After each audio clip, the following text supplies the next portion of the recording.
নমস্কার বন্ধুরা, অনিফার্স world YouTube চ্যানেলে আপনাদেরকে স্বাগত। গ্রীষ্মের ছুটি কাটিয়ে রাজ্যের বিদ্যালয়গুলি আবার খুললেও গরমের দাপট কিন্তু যথেষ্টই রয়েছে। আর সে কারণেই স্কুল শিক্ষা দপ্তর থেকে একটা নোটিশ গতকালই করা হয়েছে। রাজ্যের হিল এরিয়াকে বাদ দিয়ে সমস্ত জেলার প্রাইমারি এবং সেকেন্ডারি সেকশনের ডিআইদেরকে বলা হয়েছে, যেহেতু এখন রাজ্যের অধিকাংশ জেলাতে তাপপ্রবাহ বা প্রচণ্ড গরম রয়েছে, তাই চাইলে কিছু কিছু জেলার বিদ্যালয়ে আগামী ২ সপ্তাহ পর্যন্ত মর্নিং সেশনে স্কুলগুলি চালানো যেতেই পারে। ছাত্রছাত্রীদের স্বাস্থ্য সুরক্ষাকে মাথায় রেখেই এমনটা চিন্তাভাবনা করার নির্দেশ দেওয়া হচ্ছে।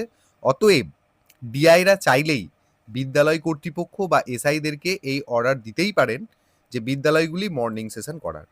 এবার দেখা যাক সেই অর্ডার কবে কখন আসে। তাহলে আগামী ২ সপ্তাহ মর্নিং সেশন স্কুল হবার সম্ভাবনা কিন্তু প্রবল রয়েছে, সেই কথাই এখানে বলা হয়েছে।